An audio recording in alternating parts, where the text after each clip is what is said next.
नमस्कार दोस्तों, आज है 15 मार्च, दिन है रविवार और हम लेकर आए हैं आपके लिए देश और दुनिया की सबसे बड़ी महत्वपूर्ण खबरें।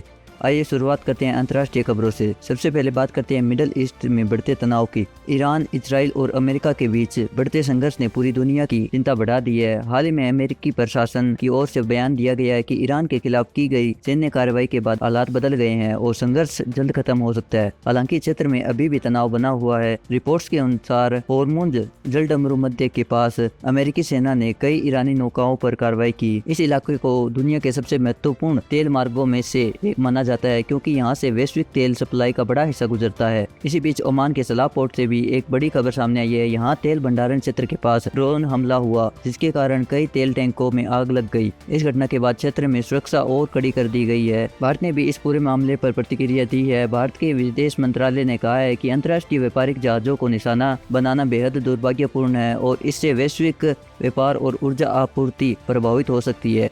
मिडिल ईस्ट में जारी इस तनाव का असर भारत पर भी दिखाई दे रहा है। देश के कई हिस्सों में एलपीजी गैस सिलेंडर की आपूर्ति प्रभावित होने की खबर सामने आई है।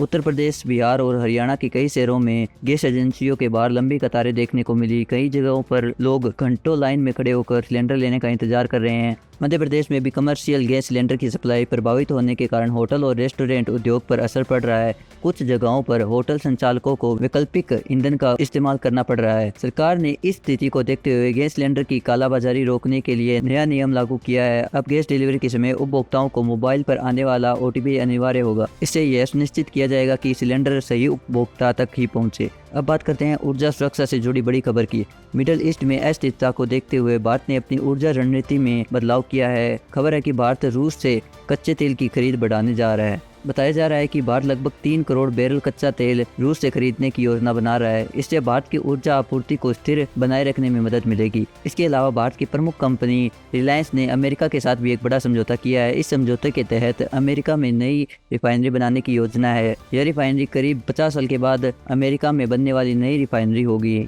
संसद के अंदर हाल ही में हंगामे के बाद एक नया विवाद खड़ा हो गया है। विपक्षी दलों ने आरोप लगाया है कि बहस के दौरान माइक्रोफोन बंद कर दिए गए थे। इस मामले पर सरकार की ओर से जवाब देते हुए कहा गया है कि संसद के नियमों का पालन जरूरी है और यदि कोई सदस्य नियमों का उल्लंघन करता है तो कार्रवाई की जा सकती है। इस बीच लोकसभा स्पीकर के खिलाफ लाया गया अविश्वास प्रस्ताव भी खारिज हो गया है। प्रधानमंत्री ने दक्षिण भारत के कई राज्यों के लिए भी कई विकास परियोजनाओं की घोषणा की है। तमिलनाडु में करीब 5,650 करोड़ की परियोजनाओं की शुरुआत की गई, जबकि केरल के लिए भी लगभग 10,000 करोड़ की परियोजनाओं का ऐलान किया गया। अब बात करते हैं न्यायपालिका से जुड़ी एक ऐतिहासिक खबर की। सुप्रीम कोर्ट ने एक महत्वपूर्ण फैसले में इच्छा मृत्यु से जुड़े मामले पर निर्णय सुनाया। यह मामला एक ऐसे व्यक्ति से जुड़ा था जो पिछले 13 साल से कोमा में था और जीवन रक्षक प्रणाली पर निर्भर था। अदालत ने इस मामले मानवीय गरिमा और पीड़ा को ध्यान में रखते हुए महत्वपूर्ण टिप्पणी की। अब टेक और साइबर दुनिया की खबर। सरकार ने मैसेजिंग प्लेटफॉर्म टेलीग्राम को नोटिस भेजकर पायरेटेड कंटेंट हटाने का निर्देश दिया है। कई ओटीटी प्लेटफॉर्म ने शिकायत की थी कि उनकी फिल्में और वेब सीरीज अवैध रूप से टेलीग्राम पर शेयर की जा रही हैं। साथ ही साइबर सुरक्षा विशेषज्ञों ने डिजिटल लुटेरा नाम के एक खतरनाक टूल किट के बारे में चेतावनी जारी की है। यह टूल किट मोबाइल फोन से संवेदनशील डाटा चुरा सकता है और यूपीआई खातों को भी खतरे में डाल सकता है।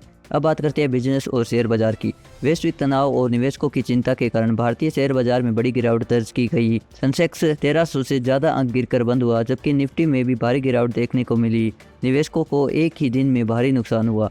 इसके अलावा टेक्नोलॉजी सेक्टर से भी एक महत्वपूर्ण खबर सामने आई है। रिपोर्टर्स के अनुसार लैपटॉप, जीपीयू और कैमरा तथा अन्य इलेक्ट्रॉनिक उपकरणों की कीमतें इस साल 35% तक बढ़ सकती है। इसका मुख्य कारण सेमीकंडक्टर चिप्स की कमी बताया जा रहा है। तो दोस्तों, ये थी आज की बड़ी और महत्वपूर्ण खबरें। अगर आपको ये न्यूज पसंद आई है तो वीडियो को लाइक करें और अपने दोस्तों के साथ शेयर करें और ऐसे ही रोजाना की खबरों के लिए इस चैनल को सब्सक्राइब करें। धन्यवाद।